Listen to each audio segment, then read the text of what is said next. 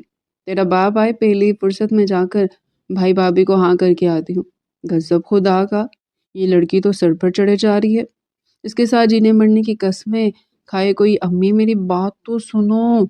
وہ فضا بیگم کو پکارتی رہ گی مگر فضا بیگم اس کی پکار کو سنا انسنا کرتے تیز قدموں سے وہاں سے نکل چکی تھی۔ یہ چنگیز خان کی اولاد ہی میرے لیے بچ گیا تھا جو میری ماں اٹھا کر اسے میرے سر پر تھوپ رہی ہے۔ وہ سرخ چہرہ لیے اپنے کمرے میں ٹہل لگا رہی تھی۔ فضا بیگم اس کی ایک بات سن کر نہیں دے رہی تھی۔ عمر کی اتنی تعریفیں سنتی وہ خود بھی حیران تھی کہ بھلا عمر میں ایسا کیا تھا جو اس کی ماں اس کے واری صدقے جا رہی تھی۔ اتنا بھی اچھا نہیں تھا وہ جتنی اس کی ماں اس کی تعریفیں کر رہی تھی۔ ٹیوشن پڑھنے جاتی تھی، اس شخص نے اس کا جینا حرام کر دیا تھا۔ روز کسی نہ کسی چیز پر شکایت لے کر وہ اس کے باپ کے پاس پہنچ جایا کرتا تھا۔ یہ الگ بات ہے کہ وہ اسے سناتی اس سے بھی کئی گنا زیادہ تھی۔ اپنی حرکتیں یاد آنے پر وہ لب دانتوں تلے دبا گئی تھی۔ ابھی وہ کھڑی اس کے بارے میں سوچ رہی تھی کہ تبھی اس کا چھوٹا کزن زین اس کے پاس بھاگتے آیا تھا۔ ثانیہ آپی، آپ کو ہانی آپی نے بلایا ہے۔ کیوں؟ کیا آفت پڑ گئی ہے تمہاری بہن کو جو مجھے بلاوا بھجوا دیا؟ اس کے زبان کے آگے تو مانو خندق تھی، اور ہانیہ بھی اس کی دوست نہیں بلکہ عمر کی بہن تھی، اس لیے وہ اس پر سارے ہتھیار لے کر چڑھ گئی تھی۔ زین بیچارہ حیرت سے ثانیہ کو دیکھ رہا تھا۔ اچھا جاؤ، جا کر کہہ دینا اپنی بہن سے آ رہی ہوں میں۔ وہ اپنے اوپر طریقے سے چادر لپیٹتی اپنے پورشن سے باہر نکلی تھی۔ عمر کے پورشن کو دیکھتے عمر کا چہرہ اس کے خیالات میں روشن ہوا تھا۔ ایک لمحے کو تو اس کا دل کیا یہیں سے واپس مڑ جائے، مگر پھر ہانیہ کے بلاوے پر اسے جانا پڑا تھا۔ جیسا بھی تھا جو بھی تھا، ہانیہ اس کے اچھے برے وقت کی ساتھی تھی۔ وہ گہری سانس بھرتی ہانیہ کے پورشن کے اندر قدم رکھ چکی تھی۔ گلاب کی خوبصورت خوشبو نے اس کا استقبال کیا تھا۔ ڈرائنگ روم کے اندر داخل ہوتے اس کا چہرہ شیطانی ہوا تھا۔ سامنے عمر خان زادہ کا فیورٹ پرفیوم یوں ہی رکھا ہوا تھا۔ اس شخص نے میری زندگی برباد کر کے رکھ دی ہے، میں بھلا اس کی زندگی کیوں نہ برباد کروں؟ وہ قدم قدم چلتے اس پرفیوم کے جانب گئی تھی۔ دوسری لمحے اس میں اس پرفیوم کو اٹھاتے ہاتھ میں لیا تھا۔ اگلی لمحے وہ اس پرفیوم کو جتنی اونچائی سے پھینک سکتی تھی اتنی ہی اونچائی سے وہ اس پرفیوم کو پھینک چکی تھی۔ نیچے گرتا پرفیوم ٹکڑے ٹکڑے ہوا تھا۔ خوبصورت سینٹ کی خوشبو اس کی نتنوں سے ٹکرا گئی تھی۔ کئی لمحے تو اس نے اپنے حواس کا قابو کرنے میں ہی لگا دیا تھا۔ کسے پوچھ کر میرا پرفیوم توڑا؟ اس سے پہلے کہ وہ وہاں سے رفو چکر ہوتی، عمر کی آواز اسے دن میں تارے دکھا چکی تھی۔ میں نے نہیں توڑا عمر لالا، میں بھلا آپ کا فیورٹ پرفیوم کیوں توڑوں گی؟ وہ بالکل ہی انجان بنتی پیچھے کی جانب قدم رکھ چکی تھی۔ عمر سرخ چہرہ لیے اس کی جانب آیا تھا۔ پہلے اس کی زندگی برباد کر دی تھی، اب اس کا فیورٹ پرفیوم بھی توڑ دیا تھا۔ عمر کا دل کیا کہ وہ اس کی گردن اپنے ہاتھ میں لے کر مروڑ دے۔ تم کتنی اچھی ہو، کتنی سچی ہو، میں اچھے سے جانتا ہوں۔ اپنی آنکھوں سے دیکھا میں نے تمہیں اس پرفیوم کو توڑتے ہوئے۔ لالا، میں سچ کہہ رہی ہوں۔ اسٹاپ، لالا بھائی نہیں ہے تمہارا جو لالا لالا کرتی رہتی ہو۔ کزن ہے نا؟ کزن ہو نا تو یہ لالا کا سیگا میرے ساتھ مت لگایا کرو۔ ویسے گھر والوں نے تمہیں عذاب کی طرح میرے سر پر ڈالنے کی تیاری کر لی ہے۔ اس کے سرخ لہجے کو سنتی ثانیہ کا چہرہ سرخ ہوا تھا۔ مطلب کہ اس چنگیز خان کو بھی پتہ ہے کہ ہم دونوں کو کھونٹے سے باندھا جا رہا ہے۔ چلو، کسی بات نے تو اس کا جینا حرام کیا، ورنہ ہمیشہ تو یہ میرا ہی جینا حرام کرتا ہے۔ اسے اندر ہی اندر کمینی سی خوشی ہوئی۔ اب یہاں کھڑی میرا منہ کیا دیکھ رہی ہو؟ دفع ہو جو یہاں سے۔ آج یہ پرفیوم آیا تھا، آج ہی توڑ دیا۔ عذاب ہے یہ عورت میرے اوپر۔ وہ بڑبڑا کرتے ہوئے اپنے پرفیوم کا یہ حال دیکھ رہا تھا۔ دوسری جانب ثانیہ بے مشکل اپنی مسکراہٹ روکے 911 کی سپیڈ سے وہاں سے بھاگ چکی تھی۔ جو چیز وہ چاہتی تھی وہ ہو گیا تھا۔ اس کے دل میں جلتی آگ تھوڑی ٹھنڈی ہوئی تھی۔ ہو سکتا ہے اب خود ہی چنگیز خان کی اولاد منع کر دے اس رشتے کے لیے۔ وہ دعا کرتے تیز قدموں سے ہانیہ کے کمرے کے اندر داخل ہو گئی تھی۔ بولو کیوں بلایا تھا مجھے ثانیہ؟ سپاٹ لہجے میں بولی۔ مانتی ہوں کہ تم عنقریبی میری بھابھی بننے والی ہو، مگر ابھی سے بھابھی والی حرکتیں کیوں کر رہی ہو؟ بھابھی ڈونٹ کال می بھابھی، ہانیہ میں تمہاری زبان کاٹ دوں گی۔ ارے کیوں چند عرصے میں ہی تو تم میری بھابھی بن جاؤ گی، تو میں تمہیں بھابھی بھلا کیوں نہ بولوں؟ ہانیہ کے لہجے میں شرارت تھی۔ اس کی بھابھی بننے والی تھی، اس کے تو قدم زمین پر ہی نہیں ٹک رہے تھے۔ سب سے اچھی دوست شادی کر کے اس کے گھر آ جاتی ہے اور ساری عمر اسی کے گھر رہتی، بھلا اس سے اچھی دوسری بات کیا ہو سکتی تھی؟ یار کہاں پھنسا دیا امی نے بھی، مجھے نہیں کرنی تمہارے لالا سے شادی۔ تم جانتی تو ہو مجھ سے تو بچپن سے تمہارے لالا کا اللہ واسطے کا بیر ہے، اور ابھی ہماری شادی ہو جائے گی، دن رات تو ہم بس لڑیں گے ہی۔ کاش ان کی شادی کسی اور سے ہو جاتی تو میں تو سکون سے 3 گھنٹے روز ناچتی کہ چلو جان چھوٹ رہی ہے، مگر مجھے کیا پتا تھا کہ میری ہی جان میرے گھر والے اس کونٹھے سے اٹکا دیں گے۔ وہ نہایت عاجز لگتی تھی۔ تو ناچ لینا کس نے منع کیا ناچنے سے؟ عمر کی آواز سنتی وہ اچھل پڑی تھی۔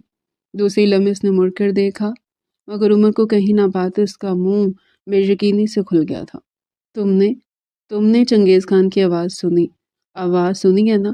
ہانیہ بولو، وہ ہانیہ کو اشارہ کرتے اس سے پوچھ رہی تھی۔ کیسی آواز ثانیہ؟ میں نے تو کوئی آواز نہیں سنی۔ ہانیہ بالکل ہی انجان بن گئی تھی۔ وہ جانتی تھی کہ اس کے بھائی کی شرارت تھی، مگر وہ بھی اپنے بھائی کی شرارت میں اس کا ساتھ دینا چاہتی تھی۔ ارے یار ابھی تو تمہارے ڈراؤنے لالا کی آواز آئی تھی۔ یا اللہ اس کی آواز آنے لگی، میرے کان بج رہے ہیں۔ یا اللہ میرے نصیب کے ساتھ لگ رہا ہے میرے کان بھی پھوٹ رہے ہیں۔ اس کا چہرہ تو یوں زرد ہو گیا تھا جیسے پتہ نہیں کیا ہو گیا۔ ہانیہ کو بے فضول کی ہنسی آنے لگی۔ تم میرے لالا سے اتنا کیوں ڈرتی ہو؟ ثانیہ اتنے اچھے تو ہیں لالا، سافٹ اسپوکن بیوٹیفل باروب آدمی ہے تمہارے لالا، اور سافٹ اسپوکن دماغ خراب ہو گیا ہے تمہارا۔ زندگی خراب کر کے رکھ دی تمہارے لالا نے میرے۔ یہ تمہارا لالا چنگیز خان جب بھی میں آتی ہوں نا نازل ہو جاتا ہے۔ ایسا لگتا ہے جب بھی میں آتی ہوں ان کو اسپیشل قسم کی وہی ملتی ہے کہ بھائی ثانیہ میڈم آ گیا، جا کر انہیں دیکھنا، اور یہ ہمیشہ کی طرح میرے سامنے نازل ہو کر میری چھٹ رول کرتے ہیں۔ یہ انسان ہی ہے نا؟ وہ گھبراتے ہوئے پیچھے دیکھ رہی تھی کہ کہیں پھر سے عمر خانزادہ نہ آ جائے۔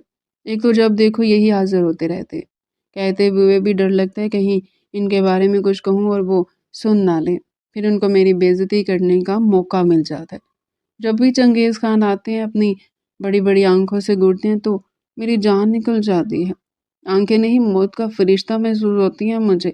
ہر لمحے اپنی آنکھوں سے میری جان نکالتے رہتے ہیں تمہارے لالا، اور تم کہتی ہو تمہارے لالا دودھ سے دھلے ہوئے ہیں۔ واہ بھائی واہ! وہ ڈرائنگ روم کے پاس کھڑی اپنی کزن ہانیہ کو یہ سب بتا رہی تھی۔ دیکھ لینا کسی دن غصہ آ گیا نا تو یہ تمہارا لالا ہے نا جو میرے ہاتھوں ضائع ہو جائے گا۔ بڑا آیا ہٹلر، بہت برداشت کر لی تمہارے لالا کی حرکتیں۔ اب جب میں اپنی آئی پہ آئی نا تو میں تمہارے لالا کی بینڈ بجا کر رکھ دوں گی۔ آیا بڑا ہٹلر، وہ غصے سے کہتی پلٹی تھی، پر سامنے عمر کو دیکھ کر اس کی سانسیں حلق میں اٹکی تھی، منہ سے نکلے ہوئے الفاظ نکلتے ہی رہ گئے تھے۔ عمر سرد سرخ نگاہوں سے اسے ہی گھور رہا تھا۔ میں آپ کے بارے میں تھوڑی کچھ کہہ رہی تھی، آپ تو بہت اچھے ہیں، آپ تو میرے ٹیچر تھے، بھلا میں آپ کے بارے میں ایسا کچھ کہہ سکتی ہوں؟ وہ الٹا عمر سے ہی سوال کر گئی تھی۔ عمر کی نظروں میں کوئی فرق نہیں آیا تھا، وہ ابھی سرخ سرد نگاہوں سے اسے ہی گھور رہا تھا۔ دیکھو عمر لالا، آپ جانتے ہیں کہ میں ایک بہت ہی شریف لڑکی ہوں، میں بھلا آپ کو یہ سب کیوں کہوں گی؟ وہ روحان سی ہو گئی تھی۔ عمر کی نظروں میں اب بھی کوئی فرق نہیں آیا تھا۔ مجھے ایسے مت دیکھے، میری جان نکل جائے گی۔ اس کا وجود بری طرح لرز رہا تھا۔ عمر اس کا کیا حال کرے گا سوچ کر اس کی سانس پھول گئی تھی۔ چھوٹی چھوٹی باتوں پر عمر اس کی صحیح سے دہلائی کر دیا کرتا تھا، پھر تو ابھی عمر کو وہ کیا کیا کہہ رہی تھی سوچ کر ہی اس کا چہرہ سرخ ہونے لگا۔ عمر اس کی بگڑتی حالت دیکھتے اس کو دیا تھا محترمہ اپنی اوقات پر بڑی جلدی واپس آئی تھی، اچھی لگ رہی ہو ایسے ڈرتے ہوئے، جلدی میری بیوی بنوں گی، ڈر ہونا چاہیے، تب تمہیں بتاؤں گا کہ چنگیز خان کے اور کون کون سے روپ ہیں۔ شرارتی لہجے میں کہتے اپنے لبوں کو دانتوں تلے دبا گیا تھا۔ یقین مانو تمہارے ہوش اڑا کر رکھ دوں گا۔ اس کے کان پہ جھکتا سرگوشی کرنے لگا۔ عمر کی گرم سانس سے ثانیہ کو اپنی گردن پر محسوس ہو رہی تھی۔ وہ اچانک کی آنکھیں میچتے عمر کے سینے میں چہرہ چھپا گئی تھی۔ عمر کا دل اتنی زور سے دھڑکا کہ وہ اپنے دل کی آواز سنتا بہرا ہو گیا تھا۔ اب بھی اس سے مت ڈرائیں عمر، لالا۔ لالا لفظ آج سے پہلے اسے اتنا نہیں چبھا تھا جتنا ابھی چبھ رہا تھا۔ دل کی بگڑتی حالت پر وہ خود بھی حیران تھا۔ اس لڑکی کے لیے اس کا دل کبھی دھڑکے گا اس نے تو کبھی خوابوں میں بھی نہیں سوچا تھا۔ آج کی ہی تو بات تھی جب اپنے گھر والوں سے صرف اس لیے لڑ رہا تھا کہ وہ اس کا رشتہ اس سے طے کر رہے تھے، اور ابھی اس کے دل کی دھڑکنیں اسے دگا دیتے اسی لڑکی کے لیے بجنے لگی تھی۔ وہ اپنے دل کی بدلتی حالت پر حیران و پریشان اپنی پرکشش آنکھیں سامنے کھڑی عورت کی نیلی آنکھوں میں ڈالے کھڑا تھا۔ دوسرے لمحے وہ اپنے جذبوں سے نظر چراتا اسے بازو سے پکڑ کر دور ہٹا چکا تھا۔ دوسرے لمحے وہ تیز قدموں سے اس کمرے سے نکلتا چلا گیا تھا۔ ثانیہ اپنی جان چھوٹ جانے پر سکون کی سانس لیتی پیچھے ہوئی تھی، مگر اپنی حرکت پر وہ بھی شرمندہ ہو گئی تھی۔ دوسری جانب ہانیہ پیچھے سے یوں کھسک گئی تھی جیسے وہاں تھی ہی نہیں۔ دیکھتے ہی دیکھتے وقت گزر گیا۔ فضا بیگم ہتھیلی پر سرسوں جماتی فوراً عمر کے گھر والوں کو ہاں کر چکی تھی۔ ہاں کے فوراً بعد ہی شادی کی تیاریاں شروع ہو گئیں۔ اس نے لاکھ سر پٹکا مگر کسی نے اس کی ایک بار بھی بات نہیں سنی تھی۔ دوسری جانب عمر وہ تو اپنے دل کی بدلتے جذبوں پر بری طرح حیران تھا۔ ثانیہ کبھی سر پٹکتی اس نے لاکھ منع کرنے کی کوشش کری مگر اس کے انکار کو فضا بیگم خاطر میں نہیں لائی تھی۔ وہ جانتی تھی ان کی بیٹی کیا چیز تھی۔ اس کے بہتر مستقبل کا فیصلہ ان سے اچھا پھر اور کوئی کر ہی نہیں سکتا تھا۔ دیکھتے ہی دیکھتے دن گزرتے چلے گئے۔ شادی کی تیاریاں اتنی تیزی سے ہوئی جیسے پتہ نہیں کیا ہو۔ آج اس کی اور عمر کی بارات تھی۔ وہ اپنے کمرے میں بیٹھی 102 ضیاء کا حساب گن رہی تھی۔ شادی کے بعد عمر اس کے ساتھ کیا کرے گا کیا نہیں سوچ کر ابھی سے اس کے رونگٹے کھڑے ہوئے جا رہے تھے۔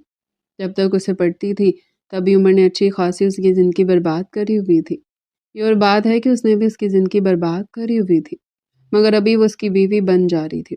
بیوی بننے کے بعد بہت کچھ چینج ہونے والا تھا، اور وہ کیا چینج ہونے والا تھا یہ تو اللہ ہی جانتا تھا۔ ابھی وہ بیٹھی تھی کہ تبھی ہانیہ دروازہ بجا کر اندر داخل ہوئی۔ کہاں گم ہو پاگل لڑکی، پارلر نہیں چلنا؟ ہاں بس ابھی آ رہی تھی۔ وہ کھڑے ہو کر چادر کو طریقے سے اپنے سراپے پر ڈال گئی۔ بھائی اتنے برے نہیں ہیں ثانیہ، بس وہ تھوڑے سخت تھے۔ یقین مانو تم اپنے نصیب پر ناز کرو گی۔ میرا بھائی جسے چاہ لے وہ لڑکی ہیرا بن جاتی ہے۔ تم دیکھنا بھائی کی محبت میں تم کیسے پاگل ہو جاؤ گی۔ میں اپنے بھائی کو جانتی ہوں نا، وہ بس تھوڑے سے سخت تھے مگر جب کسی سے محبت کرتے ہیں تو پوری دل و جان سے کرتے ہیں، اور پھر تم ان کی بیوی ہوگی، وہ بہت جلد تم سے محبت کریں گے، اور بہت جلدی تم بھی میرے بھائی سے محبت کرو گی۔ ٹینشن مت لو، ڈائناسور نہیں ہے میرے بھائی، وہ بہت جلد تمہیں خود سے محبت کرنے پر مجبور کر دیں گے۔ وہ کہتی کمرے سے نکل گئی تھی۔ ثانیہ گمسم سی اس کی باتیں سوچ رہی تھی۔ اے کاش جیسا ہانیہ کہہ رہی اس کا بھائی ویسا ہی ہو۔ اس نے بے ساختہ دعائیں مانگی تھی۔ یہ دعا قبول ہونی تھی یا ہو چکی تھی یہ طے ہونا ابھی باقی تھا۔ نکاح کی رسم ادا کی جا چکی تھی۔ ہر طرف مبارک سلامت کا شور گونج رہا تھا۔ وہ بھیگی نگاہوں سے سب کی مبارک بات وصول کر رہی تھی۔ جس شخص کو وہ ذرا بھی پسند نہیں کرتی تھی آج اسی کے نکاح میں چلی آئی تھی۔ یہ فیصلہ اس کے نصیب میں بہتر ہونا تھا یا برا یہ تو اللہ ہی جانتا تھا۔ تھوڑی ہی دیر بعد اسے عمر کے برابر میں لا کر بٹھایا گیا تھا۔ اسے دیکھتے عمر کی آنکھوں کی جوت پھر سے جلنے لگی تھی۔ یہ وہ لڑکی تھی جسے وہ شادی نہیں کرنا چاہتا تھا، مگر اب یہی لڑکی اس کی زندگی بن گئی تھی۔ اس کو دیکھتے اس کے لبوں پر مسکراہٹ آ گئی تھی۔ اس عورت سے اسے یہی امید تھی، وہ اتنی ہی خوبصورت لگ سکتی تھی۔ دلہن بن کر وہ پریوں کے مانند حسین لگ رہی تھی۔ اس کو دیکھتے وہ بے مشکل اپنے جذباتوں پر قابو پاتے کھڑے ہوا تھا۔ دوسری لمحے وہ قدم بہ قدم چلتا اس کے آگے اپنا بھاری ہاتھ پھیلا گیا تھا۔ ثانیہ ایک نظر سے دیکھتے اس کے بھاری ہاتھ پر اپنا نازک ہاتھ رکھ چکی تھی۔ عمر نے مسکراتے ہوئے اس کے ہاتھوں کو اپنے ہاتھوں میں تھاما تھا۔ دوسری لمحے وہ نرمی سے اس کا لہنگا اٹھائے اسے نرمی سے اوپر چڑھا چکا تھا۔ ثانیہ عمر کا یہ مخالف روپ دیکھتے بے یقینی سے منہ کھولے کھڑی تھی۔ منہ بند کر لو، جانے من، اتنا بھی برا نہیں ہوں میں جتنا تم مجھے برا سمجھتی ہو۔ وہ نرمی سے اس کا لہنگا سنبھالے اسے اسٹیج پر بٹھاتے خود اس کے برابر بیٹھا تھا۔ اس کے اتنا قریب بیٹھنے پر وہ کھسک کر تھوڑا دور ہوئی تھی۔ عمر لب بھینچتے اس کے اور پاس جا کر بیٹھ گیا تھا۔ وہ پھر سے آگے ہوئی تھی۔ اس کا آگے جانا عمر کو پسند نہیں آیا تھا، اس لیے وہ دوبارہ سے اس کے بے حد قریب جا کر بیٹھ گیا تھا۔ ثانیہ گہری سانس بھر کر رہ گئی تھی۔ اب آگے ہونے کے لیے جگہ باقی نہیں بچی تھی۔ میری جان، جتنا مجھ سے دور بھاگو گی اتنا ہی تمہارے پاس آؤں گا، تمہاری سانسوں میں بس جاؤں گا، مگر اب تم سے دور نہیں جاؤں گا۔ اس کی اتنی بے باک بات پر ثانیہ کا چہرہ شرم سے سرخ ہوا تھا۔ دوسری لمحے وہ اس کی آنکھوں میں آنکھیں ڈالنے پر مجبور ہو گئی تھی۔ اس کی آنکھوں میں اپنے لیے ڈھیروں جذبے دیکھ وہ نظریں چراتی یہاں وہاں دیکھنے لگی تھی۔ دل کانوں میں بجنے لگا تھا۔ وہ اپنے اتھل پتھل ہوتے دل کو سنبھالتے رخ موڑ کر بیٹھ گئی تھی۔ اب وہ عمر کو دیکھ بھی نہیں پا رہی تھی۔ دوسری لمحے عمر ہاتھ بڑھا کر اس کا چہرہ اپنی طرف موڑ گیا تھا۔ میری جان، چہرہ نہیں موڑو، تمہارا چہرہ دیکھ کر ہی تو زندہ ہوں۔ ثانیہ کا منہ بے یقینی سے کھل گیا تھا۔ عمر ایسا ہی ہوگا، اس نے تو سوچا ہی نہیں تھا۔ تھوڑی دیر بعد رخصتی کی رسم ادا کی جا چکی تھی۔ حویلی لانے کے بعد کافی ساری رسمیں ہوئی تھی، جس کے بعد اسے عمر کے کمرے میں پہنچا دیا گیا تھا۔ وہ دھڑکتا دل لیے اس اسٹیج کے اوپر بیٹھی عمر کا انتظار کر رہی تھی۔ عمر کی باتیں اس کے ہوش اڑا چکی تھی۔ اس کی گہری گرم نگاہیں اسے شرم سے پانی پانی کیے دے رہی تھی۔ عمر ایسا تو بالکل بھی نہیں رہا تھا جیسا آج لگ رہا تھا۔ آج وہ اس کا شوہر بن چکا تھا۔ اس کے اور عمر کے درمیان کا پردہ ہٹ چکا تھا۔ ان دونوں کے درمیان اب کوئی دوری، کوئی پردہ نہیں بچا تھا۔ یہی چیز اسے شرم میں مبتلا کر رہی تھی۔ دوسری لمحے وہ کھڑی ہوئی تھی۔ پتہ نہیں چنگیز خان میرا کیا حال کرے، سوچتے ہوئے اس کے دل کی دھڑکنیں بڑھتی جا رہی تھی۔ دوسری لمحے وہ قدم قدم چلتے دروازے کے پاس آئی تھی۔ میں کم از کم اس ڈائناسور کی اولاد کے ساتھ نہیں رہ سکتی۔ محبت کرتا ہے بھی تو ڈرا کر رکھتا ہے، محبت نہیں کرتا تو اسے زیادہ ڈرا کر رکھتا ہے۔ مجھے رہنا ہی نہیں ہے اس کے ساتھ۔ وہ دروازہ کھول کر ادھر ادھر دیکھتی تیز قدموں سے اس کمرے سے نکل کر بھاگ گئی تھی۔ تیز قدموں سے بھاگتی وہ تیر کسی تیزی سے اپنے کمرے کے اندر داخل ہوئی تھی۔ اپنے کمرے کے اندر داخل ہوتے اس نے سکون کی گہری سانسیں لی تھی۔ جان چھوٹی اس ڈائناسور سے، اب کم از کم میرے کمرے میں تو نہیں آئے گا۔ وہ بستر پر بیٹھے گہری گہری سانسیں بھرنے لگی۔ عمر اس کے ساتھ کیا کرتا سوچ کر اس کا چہرہ سرخ گلاب ہو رہا تھا۔ دوسری جانب عمر اپنے دوستوں سے جان چھڑوانے کی کوشش کر رہا تھا، مگر اس کے دوست اتنے کمینے تھے کہ اس کو چھوڑ کر ہی نہیں دے رہے تھے۔ اس کی نئی نویلی بیوی تھی، اس چیز کا بھی اس کے دوست خیال نہیں کر رہے تھے۔ تھوڑی ہی دیر بعد وہ اپنے دوستوں سے جان چھڑواتا پرجوش انداز میں اپنے کمرے کی جانب قدم بڑھا گیا تھا۔ اس عورت کو اپنا کرنا تھا، یہ ایک جنون بن چکا تھا۔ تھوڑے عرصے میں وہ اس عورت کو اپنی محبت میں پاگل کر دینے والا تھا۔ وہ دل ہی دل میں مصمم ارادہ کر چکا تھا۔ اپنے چہرے پر خوبصورت مسکراہٹ پھیلائے وہ کمرے کے اندر داخل ہوا تھا، مگر خالی کمرے کو دیکھ اس کے لبوں سے مسکراہٹ اڑنچو ہو گئی تھی۔ وہ گئی تو گئی کہاں؟ عمر کا چہرہ سرخ ہوا تھا۔ کمرہ مکمل طور پر سجا ہوا تھا، مگر جس کے لیے سجا ہوا تھا وہی اس کمرے میں نہیں تھی۔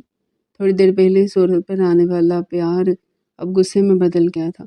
مجھے یقین نہیں آتا کہ میری ہڈی اتنی ٹیڑھی ہے جو میرے نصیب میں یہ لکھی ہوئی تھی۔ وہ دل ہی دل میں خود سے سوال کرتا اپنے آپ پر ڈھیروں لعنت بھیج چکا تھا۔ دوسری لمحے وہ اپنے بالوں پر ہاتھ پھیرتا اپنے غصے کو کم کرنے کی کوشش کرنے لگا، مگر وہ اس کمرے سے بھاگ کر اس کے غصے کو کئی گنا بڑھا چکی تھی۔ جانے من چھوڑوں گا تو تمہیں پھر بھی نہیں، ذرا یہاں رش تو کم ہونے دو، تمہیں اسی کمرے میں لا کر دم لوں گا۔ وہ منہ پر ہاتھ پھیرتے کمرے میں ٹہل لگانے لگا۔ اس کی نئی نویلی دلہن اس کے کمرے سے غائب تھی۔ اس کا غصے سے برا حال ہو رہا تھا۔ تھوڑی دیر بعد ہی باہر سے آنے والی آوازوں میں کمی آ گئی تھی۔ عمر اندازہ کر چکا تھا کہ کافی زیادہ مہمان اپنے اپنے گھروں کو لوٹ گئے تھے، اور جو باقی تھے وہ بھی آرام کی غرض سے اپنے اپنے کمروں میں جا چکے تھے۔ وہ شیروانی اتار کر سائڈ پر رکھتا دھیمے قدموں سے دروازے کی جانب بڑھا تھا۔ خرگوش کی چال چلتے وہ بے حد دھیمے قدموں سے ثانیہ کے کمرے میں پہنچ چکا تھا۔ دروازے کو لوگ پاتے اس کا سرخ چہرہ پہلے سے کہیں زیادہ سرخ ہو گیا تھا۔ اس کی چھوٹی بیوی شادی کے پہلے روز ہی اسے تغنی کا ناچ نچا چکی تھی۔ وہ دھیمے قدموں سے کچن کی جانب بڑھا تھا۔ چلاک تو اس کی بیوی بہت تھی، اسے بچنے کے لیے اس نے پلان بہت اچھا بنایا تھا، مگر عمر بھی پھر عمر تھا نا۔ کچن میں تمام کمروں کی ڈپلیکیٹ کی موجود تھی۔ تھوڑی بہت مغز ماری کرنے کے بعد اسے ثانیہ کے کمرے کی چابی مل ہی چکی تھی۔ وہ خرگوش کی چال چلتی دھیمے قدموں سے دوبارہ ثانیہ کے کمرے کی جانب قدم بڑھا چکا تھا۔ کوئی اس کو یوں چوروں کی طرح گھومتے ہوئے دیکھ لیتا تو اس کی شخصیت پر تھو تھو کرتا، مگر چلو بیوی کے لیے تو لوگ آج کل کیا کیا کر رہے ہیں، اتنا اس نے بھی کر لیا، اس میں کوئی اتنی بڑی بات تو نہیں تھی، اتنا تو وہ کر ہی سکتا تھا۔ دوسری لمحے وہ اس کے کمرے کو کھولتا کمرے کے اندر داخل ہوا تھا۔ اپنی بیوی کو بلینکٹ میں دبک کر سوتے دیکھ اس کے لبوں پر شیطانی مسکراہٹ پھیل گئی تھی۔ اب وقت آیا، چاہتا تھا کہ اس کی بیگم کا بھی تھوڑا بہت سکون برباد ہو۔ مسکراتے ہوئے اس کے کمرے کو لاک کرتے اندر قدم رکھ چکا تھا۔ وہ اپنے جوتوں کو سیٹ پر اتارتے جمپ لگا کر بیڈ پر کودا تھا۔ اس کی بیوی مکمل طور پر گہری نیند میں جا چکی تھی۔ اس کا چہرہ دیکھ وہ ایک لمحے کو فریز ہوا تھا، مگر دوسری لمحے اس کے لبوں پر شیطانی مسکراہٹ پھیلتی چلی گئی تھی۔ وہ کمرے سے بھاگ کر اس کا دماغ خراب کر چکی تھی۔ نیند خراب کرنا تو اس کا حق بنتا ہی تھا۔ دوسری لمحے وہ اس کے اوپر چڑھتے اس پر اپنا پورا وزن ڈالتے اسے اپنے سینے سے لگا گیا تھا۔ نیند میں سوتے ہوئے ثانیہ کو اپنے اوپر پہاڑ گرتا ہوا محسوس ہوا۔ وہ کروٹ بدلنے کی کوشش کرنے لگی، مگر اپنے اوپر پہاڑی جیسے وجود کو وہ سہن نہیں کر پائی تھی، جس کی وجہ سے لمحوں میں ہی اس کی آنکھ کھل گئی۔ وہ مندی مندی آنکھوں کو کھولتی اس پہاڑ کو چیک کرنے کی کوشش کرنے لگی جس کے اوپر ایک دم ہی آ گرا تھا، مگر دوسری لمحے عمر کو اپنے اوپر پاتے اس کے منہ سے چیخ نکلتی چلی گئی تھی۔ وہ بری طرح چلاتے سرخ نگاہوں سے عمر کا چہرہ دیکھ رہی تھی، جو شرارتی مسکراہٹ اپنے چہرے پر سجائے اس کا چہرہ دیکھنے میں مصروف تھا۔ عمر، عمر آپ یہاں؟ کافی دیر بعد حواسوں میں لوٹتے وہ بری طرح سرخ ہوئی تھی۔ ہاں میری جان، تو میرے کمرے میں نہیں رکی تو میں تمہارے کمرے میں آ گیا۔ کیسا؟ وہ اس کی آوارہ لٹوں کو اپنی انگلی پر لپیٹ گیا تھا۔ اس کی حرکتیں ثانیہ کو بری طرح سرخ کر رہی تھی۔ وہ اپنی بے باک حرکتوں کی وجہ سے اس کے چہرے پر گلاب کھلائے جا رہا تھا۔ میری جان، تم میرے کمرے سے بھاگی، اب میں تمہارے بغیر کیسے رکھ سکتا تھا؟ آج ہماری شادی کی پہلی رات ہے، تم پر اپنی ساری شدت لٹانی ہے۔ تو میرے کمرے سے بھاگ گئی یہ سمجھتے ہوئے کہ میں تمہارے پاس نہیں آؤں گا، تو تم غلط ثابت ہوئی میری جان، کیونکہ میں تمہارے کمرے میں آ چکا ہوں۔ وہ کہتے ہوئے اس کے اوپر پھیل کر لیٹتے اسے اپنے سینے سے لگا گیا تھا۔ اس کی اس حرکت پر ثانیہ کے گال بری طرح دہکنے لگے تھے۔ عمر کیا کر رہے ہیں؟ پیچھے تو ہٹے۔ کیوں پیچھے؟ کیوں ہٹوں؟ تمہارے ساتھ پیچھے ہٹنے کا نہیں بلکہ چپکنے کا پرماننٹ حاصل کیا ہے۔ اب تو میں تمہارے ساتھ 24 گھنٹے چپک کر آؤں گا۔ ہٹا سکتی ہو تو ہٹا کے دکھاؤ۔ وہ شرارتی لہجے میں اسے کہتا اسے خود کے اور قریب کر گیا تھا۔ اس کی بے باک حرکت ثانیہ کو بری طرح خفت میں مبتلا کر رہی تھی۔ اچھا پلیز تھوڑا سا تو پیچھے ہو۔ نہیں، میں اتنا سا بھی پیچھے نہیں ہوں گا۔ تو میرے کمرے سے بھاگی، اب تمہاری سزا یہی ہے کہ میں ساری رات یوں ہی چپکا رہوں گا۔ وہ مجھے ڈر لگ رہا تھا کہ کمرے میں آ کر پتہ نہیں آپ میرے ساتھ کیا کریں۔ میری جان، پیار کرتا ہوں تمہیں، میری بیوی بن گئی ہو تم۔ تمہیں اتنا سارا پیار کرنا تھا میں نے اور تم کمرے سے بھاگی۔ اب میں تمہیں اس سے ڈبل پیار کروں گا، یہی تمہاری سزا ہے۔ وہ مسکرا کر کہتے ہوتے اس کے گال پر اپنے لب رکھ گیا تھا۔ ثانیہ کے گال بری طرح سرخ ہوئے تھے۔ اور میں پلیز پیچھے ہٹے نا۔ نہیں میری جان، اتنا سا بھی پیچھے نہیں ہٹوں گا۔ اب چلو، کمرے میں اتنا پیارا کمرہ سجایا تمہارے لیے اور تم بھاگ کر آ گئی اور میرے لیے تیار ہوئی تھی اور سارا میک اپ بھی دھو لیا۔ اتنی پیاری لگ رہی تھی تم نے۔ اچھا نہیں کیا، اب اللہ تم سے ناراض ہوگا۔ اللہ کیوں ناراض ہوگا؟ ثانیہ نے نہ سمجھی سے اسے دیکھتے ہوئے پوچھا تھا۔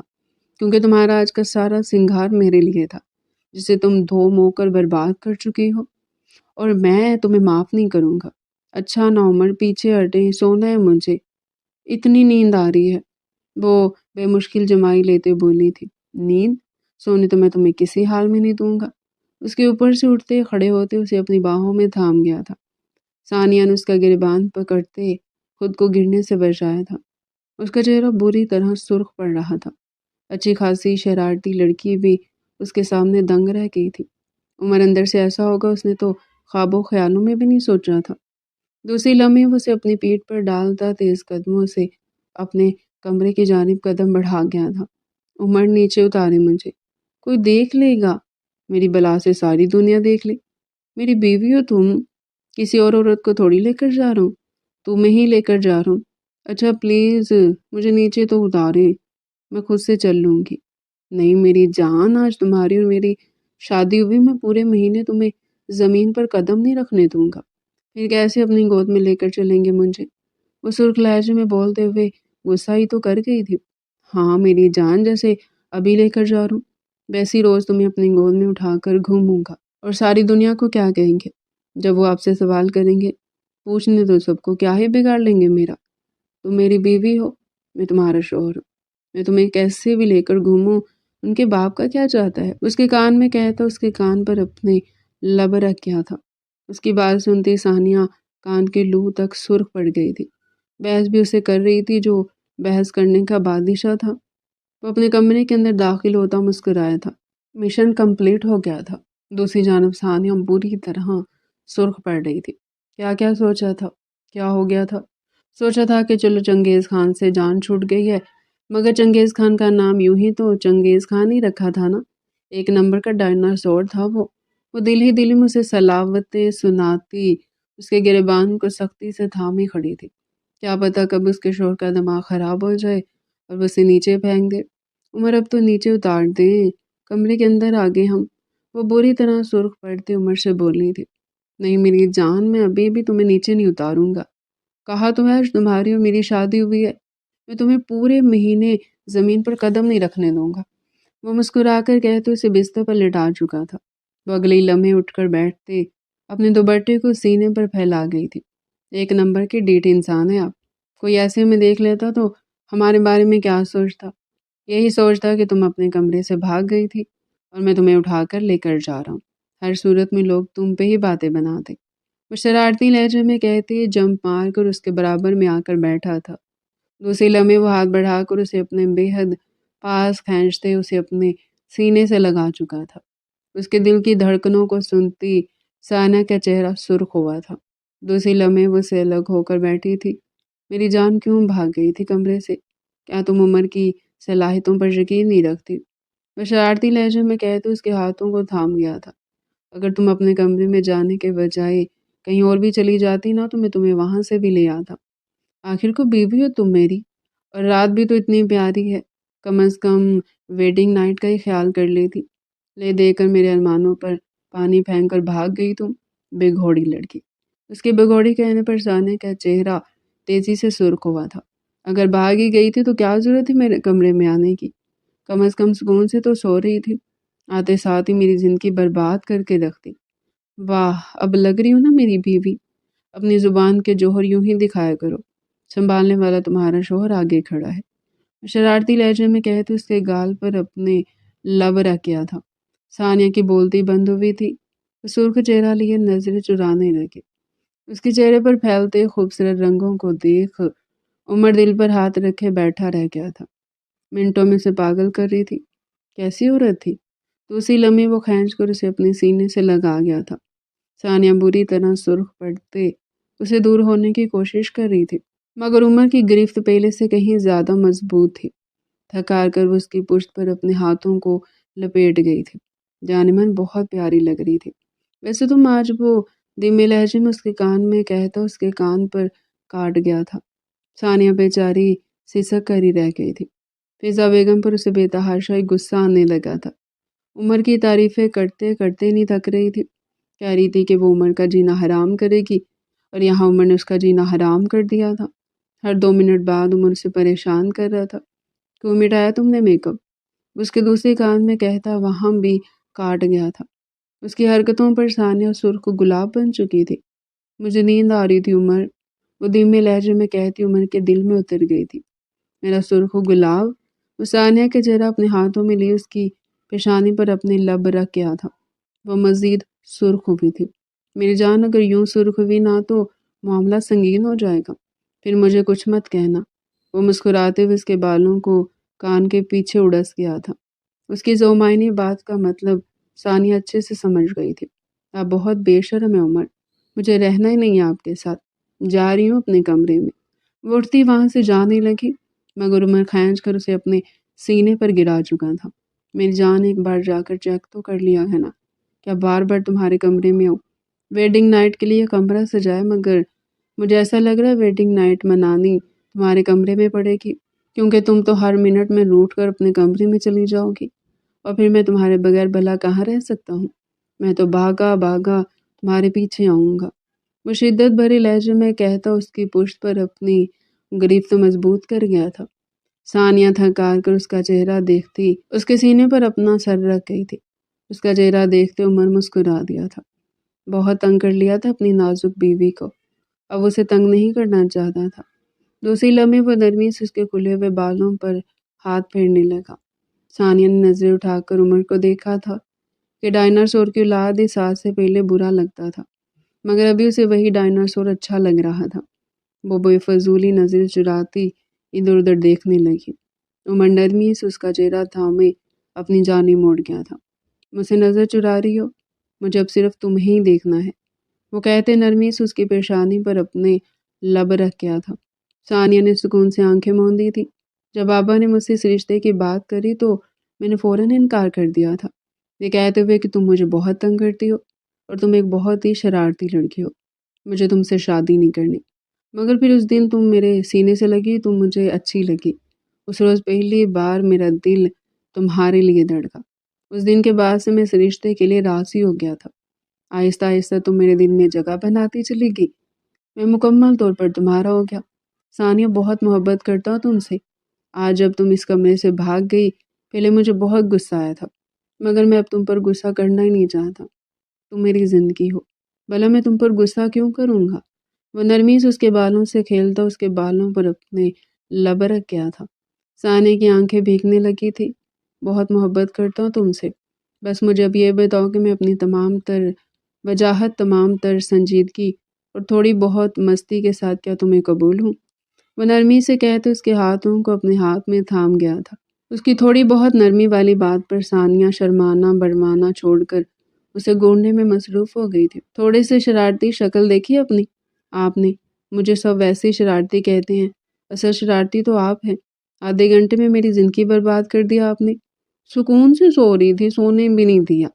اس کے غصہ کرنے پر عمر مسکراہٹ دبا کر رہ گیا تھا۔ اچھا چھوڑو نا یہ سب، بتاؤ مجھے قبول ہے میں تمہیں؟ اس کا سوال سنتی ثانیہ بری طرح سرخ ہو گئی تھی۔ دوسرے لمحے وہ نرمی سے اس کے سینے پر اپنا سر رکھے۔ پہلے میں بھی آپ سے شادی نہیں کرنا چاہتی تھی، امی سے مار بھی کھائی، ڈانٹ بھی کھائی، مگر امی مانی نہیں۔ کہتے ہیں ماؤں کو اپنی بیٹیوں کے مستقبل کے بارے میں اچھے سے پتہ ہوتا ہے، شاید انہوں نے میرے بہتر مستقبل کے لیے آپ کو پہلے ہی چن لیا تھا، اس لیے امی نے مجھے منا کر ہی دم دیا۔ سب صحیح جا رہا تھا، مگر اس دن آپ سے بچنے کے لیے آپ کے سینے میں ہی جب سر چھپایا، اس روز میں آپ کی ہوگی۔ ادراک آج جا کر ہو رہا ہے، مگر محبت مجھے آپ سے اسی دن ہو گئی تھی۔ سو اس لیے آپ کا جواب یہ ہے کہ آپ مجھے اپنی تمام تر وجاہت، تمام تر سنجیدگی اور تمام تر مستی کے ساتھ پورا قبول ہیں۔ اب ذرا آپ یہ بتائیں کہ میں اپنی تمام تر شرارت اور توڑ پھوڑ کرنے والی عادت کے ساتھ قبول ہوں؟ میری جان، تم تو مجھے ہر چیز کے ساتھ قبول ہو۔ وہ ہنستے ہوئے سے اپنی باہوں میں بھر چکا تھا۔ ثانیہ کا چہرہ سرخی چھلکانے لگا۔ اچھا آپ کو ایک بات بتاؤں عمر، وہ اس کے بٹنوں سے کھیلتی بولی تھی۔ ہاں میری جان بتاؤ، اس دن آپ کا فیورٹ پرفیوم میں نے ہی توڑا تھا، اسے کہتی اپنے دانتوں میں انگلی دبا گئی تھی۔ اچھا اب اس چیز کی تمہیں سزا ملے گی، شرارتی لہجے میں کہتا اسے بستر پر پٹکتے اس کے اوپر جھکتا چلا گیا تھا۔ اس خوبصورت کمرے میں ثانیہ کی ہنسی کی جھنکار گونجی تھی۔ عمر اپنی تمام تر محبت میں اسے بھگوتا چلا گیا۔ ثانیہ اس کی محبت میں بھیگتی سرخ پڑتی چلی گئی تھی۔ چاند بھی ان کے ملن پر شرما کر بادلوں کی اوٹ میں چھپ گیا تھا۔ تو ڈیئر پیارے ناظرین، یہ تھا آج کا ہمارا انٹرسٹنگ اور مزے کا ناول۔ مزید اگر آپ ایسے ہی ناول ہمارے چینل پر ڈیلی سننا چاہتے ہیں، چینل کو سبسکرائب کریں، ویڈیو کو لائک کریں اور کمنٹ سیکشن میں اپنی رائے لازمی دیں۔